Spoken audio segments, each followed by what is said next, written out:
নমস্কার বন্ধুরা, কৃষ্ণা কিচেনে আপনাদের স্বাগত জানাচ্ছি। আজকে আমি বানাচ্ছি আমলকির টক মিষ্টি আচার। তার জন্য আমি 500 গ্রাম আমলকি নিয়েছি, ওটাকে আমি ধুয়ে একটা ছাকনার মধ্যে রেখে নিয়েছি। আর এইদিকে আমি গ্যাসে 2 গ্লাস জল দিয়ে একটা কড়াইয়ে ফুটতে দিয়েছি। জলটা ফুটে উঠেছে, এবার আমি চালনিটা রেখে দিলাম কড়াইয়ের উপরে, জলে যেন টাচ না করে। এবার উপর থেকে একটা ঢাকা দিয়ে 15 থেকে 20 মিনিট এটা আমি ভাপিয়ে নেব। হ্যাঁ, 20 মিনিট হয়ে গেছে, দেখুন কালারও চেঞ্জ হয়ে গেছে, আমলাগুলো ভাপানো হয়ে গেছে। এবার এগুলোকে আমি ছোট ছোট পিস করে কেটে নিয়েছি। এদিকে একটা কড়াইয়ে আমি 1 চামচ মৌরি গ্যাসে চাপিয়ে দিয়েছি, কড়াই 1 চামচ মৌরি, হাফ চামচ মেথি, 1 চামচ গোটা জিরে আর শুকনো লঙ্কা, 1 চামচ ধনে দিয়ে একটুখানি আমি ড্রাই রোস্ট করে নিচ্ছি। ড্রাই রোস্ট করে এবার ঠান্ডা করে ওটা আমি একটু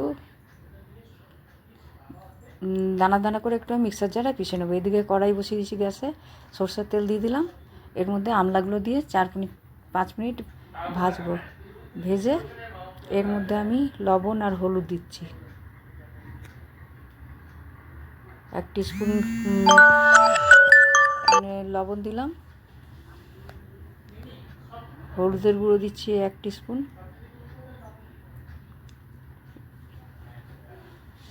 ভালো করে মিলিয়ে নিচ্ছি। ভালো করে ভাজলাম। এবার 1 চামচ আমি আদা গ্রেট করে দিলাম।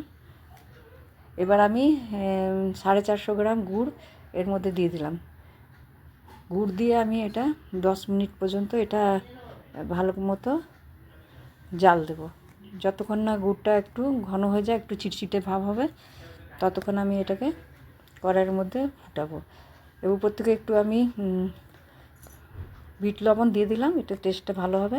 আর এবার যেই মশলাগুলো একটু গুঁড়ো করে রেখেছিলাম, সেই মশলাগুলো সব ভাজা মশলাগুলো দিয়ে দিলাম গুঁড়ো করা। হয়ে গেল আমার আমলকির টক মিষ্টি আচার। এটা আপনারা একবার নিশ্চয়ই বানাবেন, আর এটা বানিয়ে আমাকে বেশি বেশি করে লাইক, শেয়ার আর সাবস্ক্রাইব করবেন। এবার এই কড়াইটা নামিয়ে দিয়েছি। এবার ঠান্ডা হলে একটা বোতলে নামিয়ে রেখে অনেক দিন সংগ্রহ করে এটা রাখা যাবে, এবং যখন ইচ্ছা তখন আপনারা এটা খাবেন।